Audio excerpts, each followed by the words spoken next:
don't know Don Sinclair, no? The dub plate specialist. Run things at YouTube so they don't know Mikey Turtle hot again. Boom! Hello and welcome to Don Sinclair Reggae Vibes. I'm your host, Leslie Ann Samuel. We're here today at the YouTube studio with Peter King, Fast Style Originator. Hi. Hello, Mr. King. And how you doing too? I'm very well. So what age did you get into music? Well, I've been in music for a long time, and before I was a DJ, I was a box boy, and I used to be a box boy for Saxon Sound System. Right. So I used to love my steppers, used to skank around and all them things from a little age, from about 14. Used to go and carry boxes and things like that, and then you just get into music that way. You start dancing and you start getting to just basic music, and then I got into a sound called Jaman, where you just play music. I started to buy music then, because now I'm in the sound and I started to buy a little bit of music. Yes. So it was like that. And then Saxon Sound now, well, they moved into my area, because I found that Dennis Rowe, D-Rowe, is actually my cousin. And so we started to just mix together, and I started to get to know who he was. And then it was through my god brother, who was called Cartel Lewis. He was a DJ, and his name was Mello. Well, at the time, Mello was a DJ. Yes, yeah. And, he was like a trendsetter for me, really. And he started to tell me about, you should be a DJ like me. And I was like, boy, yeah, I'd like to. And the reason mainly, grassing myself up now, is because he used to get all the girls. Okay. You know what I mean? And it's like, I had to say, boy, he goes, yeah, man, you want a DJ like me? Then you can't get some girl. So I went, all right then. So that was a big incentive for you. And that was the big incentive. I know, I grasped myself up. I know I'm terrible, but he was young, Yeah. What was the first single you brought? The first single I bought? Now you're asking deep there. The first single I bought, one of them was Bedroom Sex I Carry Sing by General Echo, who, was they used to call him Ranking Slackness at the time. But he was like very lyrical, and he used to express himself really good, and I used to love the way he chat. So I used to buy his records, and then there was Lone Ranger, Welton Irie, a few of the DJs like that at the time. It was just a couple of those DJs. And what artist do you like and would you like to work with? Well, I like Asha Senator. Yeah, we've known each other for a long time, and we're doing things together now, and I actually do work with him now at the moment. So at this present time, I'm where I'd like to be, working with who I feel comfortable with at the moment. But there are other artists that I do and will work with too. No holds barred. You get me? It just depends, because there's a lot of artists that come to me and say they like what I've done in the industry of originating the fast style, so they show me a kind of respect anyway. I don't get no animosities to say, chop me no, I don't talk to him, So I don't get that kind of a it's thing. all one love. It's all a one love thing I get, know. That's lovely. Peter, describe your music. Describe your music for us. Well, my music, if you want to get deeper into it, now I'm starting to make my own music for my own kind of style. And the style that I did do is like speed rapping. So you'll be talking fast on a rhythm while the rhythm's rolling. And it was an idea that came to me many years ago in 81. And I have a kind of style of how I done it too and how it came about. But that'll be more in depth when I pick up the mic and flash a style still, Okay. Yeah, and then explain a little bit more of what I go on, but Okay. And name 3 artists you'd like to be compared to. 3 artists I'd like to be compared to. Yeah, I'm getting you thinking now, aren't I? You really are, Well, if I tell you something, right? I respect Brigadier Jerry because he always preached like culture and he used to go through neatly. And I also like Echo. And he was a kind of slacky kind of DJ, but he was very entertaining with it. But it wasn't really nasty, but it was kind of rude, cheeky rude, Right. his kind of style. And I like those kind of DJs because they put four prints, you know, like they made a print, like a statement. And I'd like to be just said that as a MC that I made a statement with making a fast style so that it could be. But a lot of people don't know that I originated speed rapping because it went into so much different hands and mouths that it came out of. It just came that everybody chatted it, so it wasn't pinpointed that it was directly me that it came from.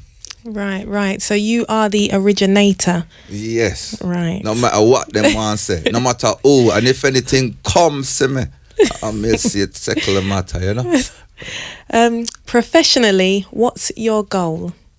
Professionally, right now, I'm an artist where I do paint. Like here now, there's a book with his Smiley and Me, it's called, but it's not me, it's Asher Senator.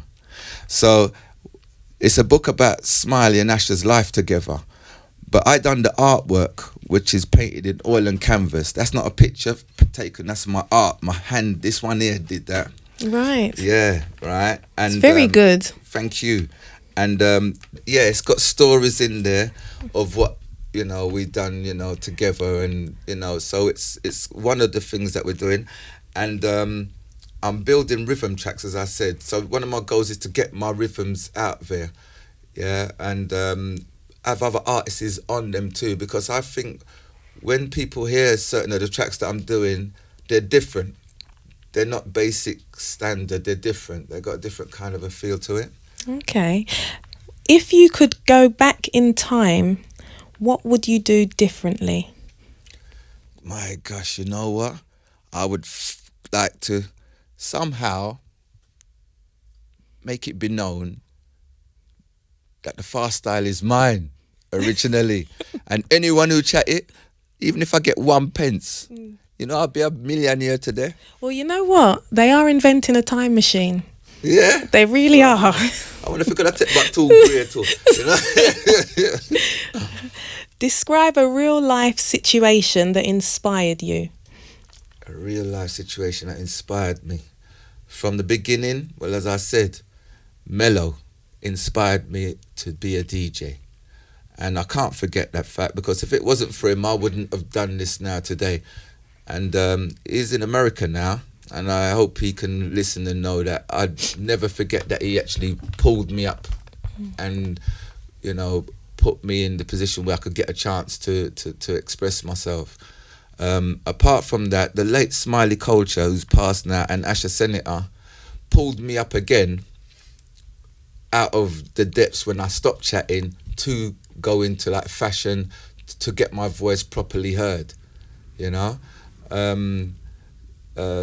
Great things like that you'll never forget, you know, and I do remember, I'll never forget those kind of situations now. Okay. And times. What do you do in your spare time? Build rhythm tracks. More than anything else at the moment. Also, I play table tennis to keep myself fit, because I think you got to try and keep your body active, and, you know, no matter about definitely. age. Don't keep watching age as the biggest thing, because a lot of people I know in age say, boy, I'm too old for do that now, you know. Boy, I'm this, no, boy, I'm that. No, I'm a age killer, man. See me? No, age can stay there one side. I'll agree off a weight behind, you know. That's right. Yeah. What would you be doing if you wasn't a musician? Wow, 1,000,001 things. Go on, tell us. Well, for one, I'm in the building game, for one, believe it or not. So Okay. I can build you a house, almost from the dirt, go right up. So if you want a castle, you can talk to me, you know. The only Yeah. thing is I wouldn't be able to pay you for that castle. Oh, we'll work something, man. We'll work something, A man. few more interviews at Don Sinclair Reggae Vibes. Yeah, Don Sinclair, the Don, you know, for real. I would be an artist, painting, portraits. I will have an exhibition and express more of my things. I've also done a painting for Maxi Priest, one of his albums that was put out there, and he put a write up in the right in the word read up for me about what I've done and about where I've come from as well. And I respect Max, you know, because Max and me, we're cool. Yeah. You know what I mean? Yeah, we haven't done nothing. There's nothing because we haven't even talked about it. But it was like I wasn't gonna come back again anyway, or do anything. Because he used to ask me, "Are you gonna?" Them times, I know Max very well. Even at Max's house, I helped him do a few stuff there. So when I was there, working, doing things in his house on the building side of things, he's saying, "So I'm king, you know, I'm DJ again, you know." And I was like, "Chub, right, all no." You know what I mean? It was only because of a like intervention with Bagger John. You know Bagger John? Yes, yeah. Right. If it wasn't for Bagger John, I don't think I would be out again now. Because he asked me, goes, "Boy, King, why you not DJ? Every time I go Africa, I go Jamaica, I go now." And I said, "What about the fast style originated thing?" And he goes, "Boy, me know him, you know. But me know him, I do." You know what I mean? And then he came to me and he said, "Yeah, King, what, man? You wouldn't go do a show or nothing again." I was like, "Why?" And I was saying, I left it behind. He goes, "Nah, man. What? Me couldn't flash a style." And I started to flash a style on him. He goes, "Boy, you still have it, you know." I said, "Boy," and he goes, "So you don't do a show?" And I said, yeah, I'll do a show then maybe. And then before I knew it, my name was on the leaflet with 12 other DJs in Norwood. There was a dance coming. I was like, "What?" And then I had to prepare myself, get ready for it. But I tell you what, that started the ball rolling. So big up to Bagger for that. You know what I mean? That's really good. Yeah, if it weren't for Bagger, I wouldn't even started it back again too. You mentioned Africa just then. You've got a few things going on in Africa. Just tell us one thing that's going on right now for you in Africa. On the 5th of March, I got a show in Reunion Island in Africa, like near Madagascar, that sort of side over there. Okay. Yeah, and I'm looking forward to that, you know, seeing some of the, you know, peeps far out and, you know, different culture. Different culture, and can express a little more life. What you mean? Can't wait. Play, come. Yeah. Okay. What genre of music can't you stand to listen to? Honestly. Them spitting one, them when them jump up on hark and spit on them thing. I don't even know what one that is. That's the punky thing, and I can't take too much. I know they punk music. Yeah. I'm not too familiar with it, but you say they hark and spit. I've seen that before, yeah. But you'd be amazed that some of them like reggae music so much too, you know.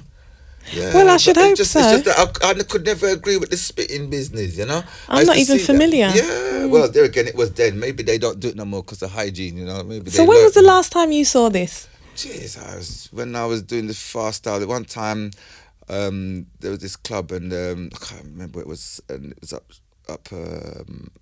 It was up around these sides, and there was like playing like punk music and stuff like that, and they were jumping up, and I was like, "Jeez, look at that!" But I didn't really want to go involved, you know what I mean? And there's jumping up on shoulders and spitting and things like that, and there's punk. There was Johnny Rotten and all them people used to do that. You know Johnny Rotten?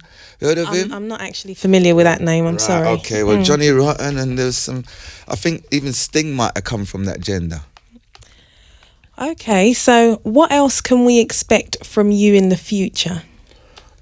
Well, a lot more entertainment. I'd like to say before my day is done, I want to bring more things come, you understand? Yeah, and I feel say there's a lot more left. There's a whole heap more left. For one, I want people to hear what I've got to bring out musically and lyrically.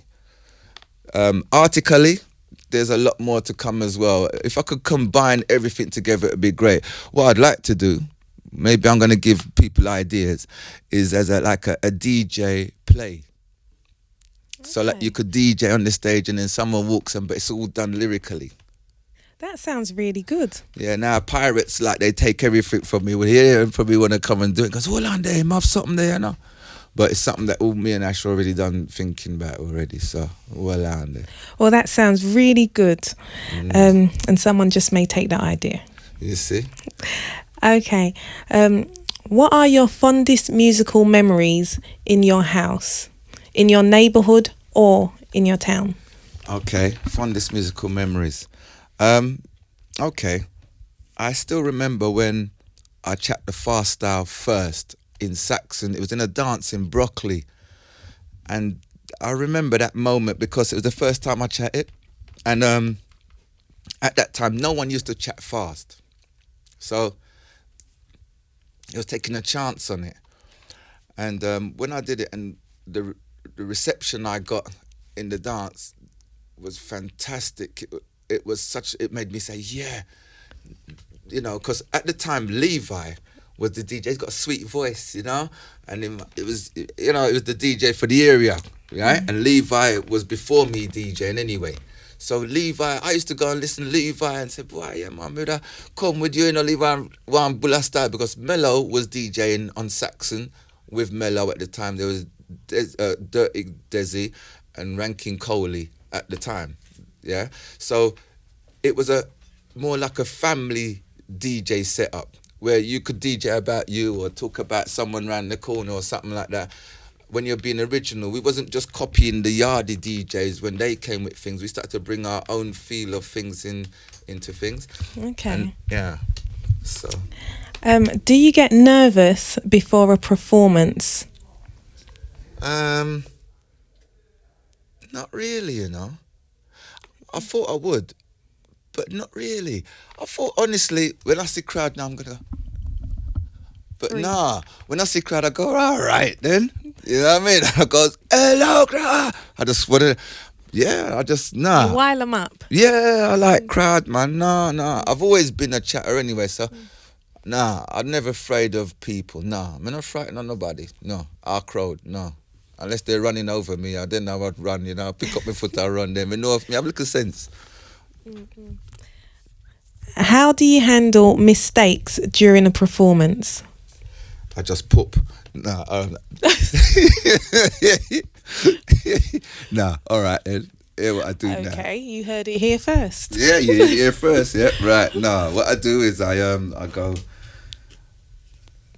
That's the mistake, yeah. Then you just carry on. Right, so you just keep on going like nothing happened. It's happening. You know, sometimes you could even get a little bit of phlegm. And you have to just chew it. You know what I mean? No, when I say phlegm, I don't mean gob, you know. Yeah. Just a little bit of, but you could feel something in your throat. I call it phlegm. It might be air. It could be anything. Yeah. But like you can do, and then sometimes if you want to be clever, now you just wheel and pull up, so you just stop the rhythm. Then it don't carry on. Or you can tell sometimes like you're not feeling ready. If you're doing head top, like I do head top a lot. So I'll do it from my head. And if I make a mistake, I'm doing a head top. So I expect it not to be perfectly because it's just off a head top. Now, if it's like you're doing your performance and you're getting it tight now and you're doing your thing, you just flow comfortably as best as you can, yeah. Mistakes, you try to override them. Otherwise, you let them ride over you, then you're finished, innit? Well, this is it. What advice would you give to beginners who are starting out in the music industry? Well, believe in yourself for one. Yeah. Some people may not like you. Like I've had a lot of people, even up to this day, they don't like me because they say they don't like my voice, my tone of voice. They say you should have a diff kind of voice, a sweeter voice, a singier voice or whatever. But from I can express myself and you can hear what I'm saying, everybody's got their own tone. What made me more get known wasn't my tone, it was the style I brought. So maybe if you're doing whatever you're doing, maybe the style that you bring can make you override anything else. So just keep going at whatever you're doing. You never know. You may find something within yourself that makes you different from everybody, that makes you get recognised. Okay. How do you balance your music with other obligations? Not well at all. Seriously, my brother over there, he will tell you, not well at all. He can have a big long list when me not do right. But one thing I try to do right is get my beats and things at the moment. I'm trying, yeah, because it's a new thing for me too. But what it is, it's an expression again of an inner feeling. And I'm sorry, but today I can't make you hear none. Because if I play it, people might want to pirate that too. Wait till I get that out there. Wait till you hear it. There's a few DJs I want to put on couple of my tracks, like Sandy from Saxon, Colonel. There's a few, Asher. There's a few that like some of the things and have heard. I could even mention other DJs, but they're signed up already, and I'm not going to mention their names or nothing yet, you know what I mean, or nothing. And singers as well, I know some too. Yeah, so it's just a matter of time, a little patience, but perseverance to get what I want to get through. I'm going for it. On behalf of myself and Don Sinclair, many thanks to you all. What message do you have for Don Sinclair Reggae Vibes, and what do you think about the work he's doing for artists? You see, Don Sinclair is doing a big thing for all the artists them right now. He's giving them a platform to feel good within, to push themselves further. Because if you feel, say, everybody out, you're not getting nowhere, as you walk into up, you say, boy, yes, well, it's like something can go on, and I man, I make this all go on for it, It's like good. So big up to Don Sinclair for everything what he's doing for the musical business right through. Because with the internet now on YouTube, it's spreading around the world. So people are get the chance to get seen where they wouldn't be seen. And this is what it's all about, getting your word and your voice out there, and even your face too. Even this ugly face, I sorry no people, but you guys see it now, but I saw it go. Yeah, but yeah, big up to Dan Sinclair, man. Enough respect. The work he's doing is terrific. And what do you think artists can do to come together to help produce more platforms to help one another?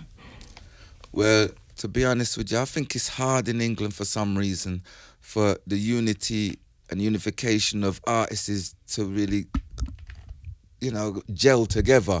It's more individual kind of thing, and it's not one stabilised unit. I mean... Why do you think that is? I've been in the business until I came out of it. And the reason why I came out of it more time when I did at the time was because there were certain people in plots and plays where if you don't do this, do that, you don't get nowhere. It was a lot harder in a certain way. Now the YouTube internet's open that a lot more people can do things and get heard more now and get views and get listened to. I think now's a good time to get things out. But why people ain't gelling together as much as, I don't know. At the moment, I'm trying to do things with even different artists. Have you heard of an artist called Doc Rotten? I haven't, no. No, right, okay. Well, he's into grime and stuff like that, and he likes and respects that the aspect of the fast style fashion that I brought. That he says helped push a lot of artists and got them known, because a lot of English MCs and stuff back in the days was never getting looked at through the yardie DJs or American rappers or nothing like that. When the speed style rapping came out, Jamaican MCs got to get on board, like Papa San, Lieutenant Stitchy, there's loads of MCs from Jamaica till it went to America. You got, I mean, back in the days when I was with Fashion Records, LL Cool J was saying he said he originated speed rapping, so come on, let's have a thing between the two of us. Now, at the time, I was like, what? Boy, LL Cool J? Them times I'm like, boy, I'm not ready for him yet. You know what I mean? Him have a big catalogue of everything and thing, but I did originate the fast style. And it's like, it was like a thing to join the thing together, but things never worked out well with fashion, and then it kind of just collided down. So things started to slip. But like, yeah, it got English MCs recognised speed rapping, and some people are saying like it helped to establish like jungle, where General Levy used it a lot in the jungle, and grime and stuff like that, so it did generate a lot of things, and I feel good that I did help along the way. But that's all I can say. I just hope that I be remembered for it, where I don't feel I really am. That's the thing about it. A lot of people, even in grime or jungle, they don't know about me, even though they chat the style that I developed. It's just the way how a lot of things went. But so what advice could you give to artists in order to come together and help build a platform? Well, if they could have like a kind of like a music union where artists had a club and then like they just turned up there and then they say, yeah, we're doing a show. Then the artist said, I need a DJ, you know. Well, what style you have? You could have come do my show, me I do a show, yeah. And then there's a show there and maybe talk with promoters and mingle, network and plot themselves around. And like even in England now, have places where England artists can show and, you know, put their forefront to say like, you know, like a club, even venues where around the country where different venues, artists can go there and platform like Asher's got with Brixton Splash. Right. And he works with Code 7. That's the company that he's got, Code 7, that we do things together. And Code 7 is a platform again for young artists to get established and get chances to get out there. But there's not many of them and not many artists doing that. I could say Asher's trying and he's doing his best, even mostly on his own. Got to give enough respect to him too. But there's not many joining together. Give big up to Bagger John for putting forefronts, for making shows around and you know, there's Big T, you know, there's a few promoters who's trying to keep this thing alive. But it is stifling a lot over here. Maybe radio play as well, and all the pirate stations, they're helping as well. But we need mainstream, like, you know, to help get the message more out there. I would say in Europe, reggae is bigger than it is in England. Well, I do shows and I do things mainly in Europe. You know, I've done a few shows in the north of England, where they like reggae up in like Leeds and places like that.